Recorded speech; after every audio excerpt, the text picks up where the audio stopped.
आज के टॉपिक में हम पढ़ेंगे मलेरिया के बारे में। तो जो मलेरिया की डिजीज़ है वो काफ़ी ज़्यादा फैल रही है। फॉर एग्ज़ाम्पल पाकिस्तान में काफ़ी ज़्यादा सैलाब आए थे, तो उसकी वजह से भी जो मलेरिया की डिजीज़ है ना वो काफ़ी ज़्यादा फैल रही है। तो पहले जो मलेरिया का फैलाव था वो इतना ज़्यादा नहीं था, लेकिन जैसे जैसे जो इवेंट्स हैं होते गए, जैसे कि सैलाब आते गए, वैसे वैसे मलेरिया है वो फैलता गया। मलेरिया ना सिर्फ पाकिस्तान में फैलता है बल्कि बहुत ज़्यादा इंटरनेशनल लेवल पर भी ये फैलता है।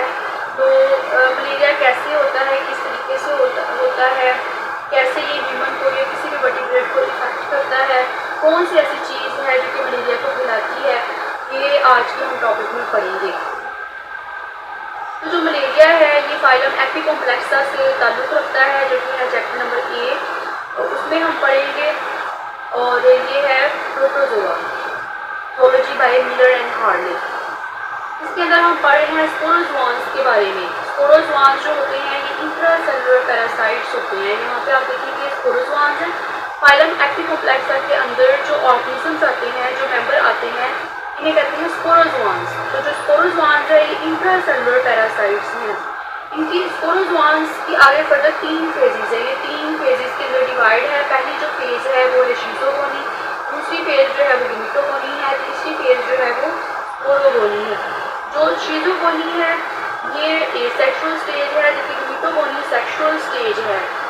तो ए सेक्सुअल स्टेज में क्या होता है, ए सेक्सुअल के अंदर जो मीरोजोइट्स है वो बनते हैं, और इसके बाद जो भी जिसकी थैली के अंदर मीरोजोइट्स बनते हैं, जब वो टूटती है, टूटने के बाद जो ऑर्गेनिजम्स या जो एक तरह से जूफ्लैजिलेट्स रिलीज होते हैं उसे कहते हैं मीरोगोनी।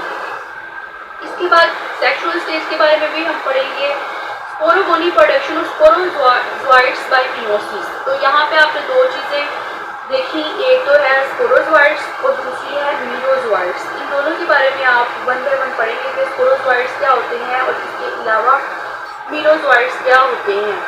तो सबसे पहले हम ये देख लेते हैं कि फॉर एग्जांपल ये अगर मॉस्किटो है और ये फीमेल मॉस्किटो होगा जो कि मलेरिया कॉज करेगा, मेल नहीं होता।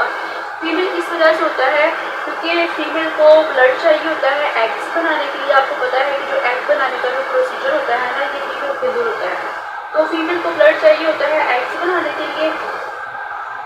इस वजह से ये फीमेल जो है वो किसी भी इंसान का ब्लड सक करती है और उसके बाद ब्लड के अंदर मौजूद प्रोटीन होती है और उस प्रोटीन को एग बनाने के लिए इस्तेमाल करती है। तो जो फीमेल है ये एनोफिलीज होती है, एनोफिलीज मॉस्किटो होती है। इस फीमेल के अंदर मौजूद होंगे स्पोरोजोइट्स, और ये इन्फेक्टेड फीमेल है।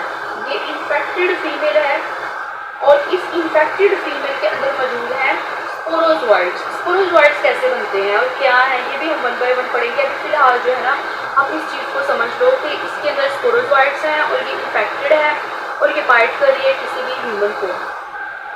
इसके बाद इससे क्या करना है, इससे ब्लड को सक कर लेना है और ट्रांसमिट कर देते हैं स्पोरोजोइट्स। स्पोरोजोइट्स इसके अंदर ट्रांसमिट कर देते हैं जो कि रोड शेप होते हैं। यहाँ पे स्पोरोजोइट्स ब्लड के अंदर ट्रांसमिट कर दिए।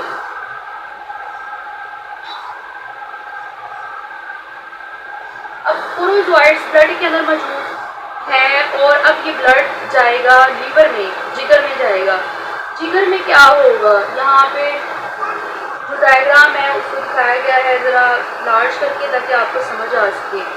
तो यहाँ पे फॉर एग्जांपल ये एक थैली नुमा स्ट्रक्चर बन जाएगा। इस थैली के अंदर मौजूद होंगे स्पोरोजोइट्स। फॉर एग्जांपल यहाँ पे ये थैली है, तो इस थैली के अंदर स्पोरोजोइट्स मौजूद होंगे। क्या होगा कि जो स्पोरोजोइट्स हैं ये सेक्स रिप्रोडक्शन करेंगे और अपनी कॉपीज जो है वो बनाएंगे, और फिर एक वक्त ऐसा आएगा कि ये जो स्पोरोजोइट्स हैं ये इस थैली के अंदर से बाहर निकल आएंगे। फॉर एग्जांपल ये स्पोरोजोइट्स की ऊन खींचता है या थैली है तो ये रप्चर हो जाएगी, ये टूट जाएगी और यहाँ से जितने भी स्पोरोजोइट्स हैं ये बाहर निकल जाएंगे। अब ये जो मैं आपको सारा बता रही हूँ ना कि ये स्पोरोजोइट्स बाहर निकल जाएंगे, तो ये लीवर के अंदर हो रहा है, जिगर के अंदर हो रहा है।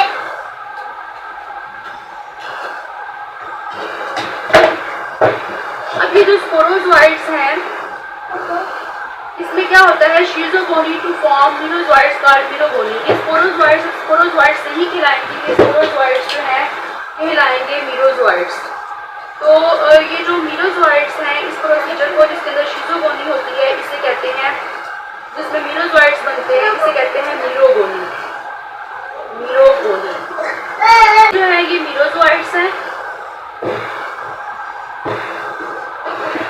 मीरोजोइट्स क्या करेंगे कि फॉर एग्जांपल ये रेड ब्लड सेल्स को भी इफेक्ट करेंगे और रेड ब्लड सेल्स जो हैं टूट जाएंगे। तो ये साइक्लिक वे में होता रहेगा, मतलब एक इसके ऊपर इफेक्ट करेगा, इसको तोड़ देगा, फिर इफेक्ट करेगा, फिर इसको तोड़ देगा। इसके अलावा इन रेड ब्लड सेल्स के अंदर क्या बनेंगे, इन रेड ब्लड सेल्स के अंदर मैक्रोग्लूकोसाइड्स और इसके अलावा माइक्रोग्लूकोसाइड्स बनेंगे। जो मैक्रोग्लूकोसाइड है ये फीमेल है, जो माइक्रोग्लूकोसाइड है ये मेल नीड्स है। जो मैक्रोग्लूकोसाइड है वो डिवेल्प इनटू सिंगल मैक्रोग्लूकोसाइड, सिंगल मैक्रोग्लूकोसाइड बना देगा। जबकि माइक्रोग्लूकोसाइड्स अंडरगो मल्टीपल फिशन, फिशन का मतलब है टूटना, बाइफ्लैजिलेट माइक्रोग्लूकोसाइड्स, इसकी वजह से बाइफ्लैजिलेट माइक्रोग्लूकोसाइड्स जो है वो बन जाएंगे।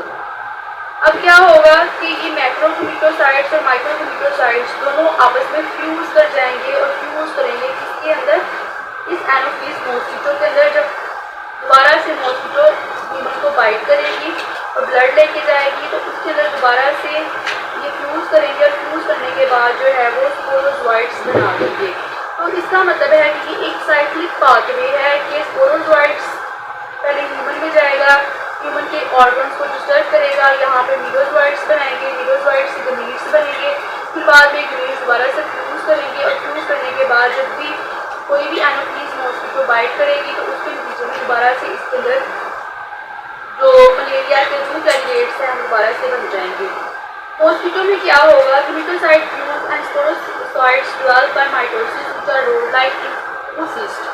ये रोड लाइक होते हैं, जो स्पोरोजोइट्स होते हैं they infect the new host after the host ingest and digest the food by mosquito bite. इसके बाद ये दोबारा से डेवलप होना स्टार्ट हो जाते हैं मॉस्किटो में, जबकि मॉस्किटो इसको बाइट करता है या इसको डाइजेस्ट करता है।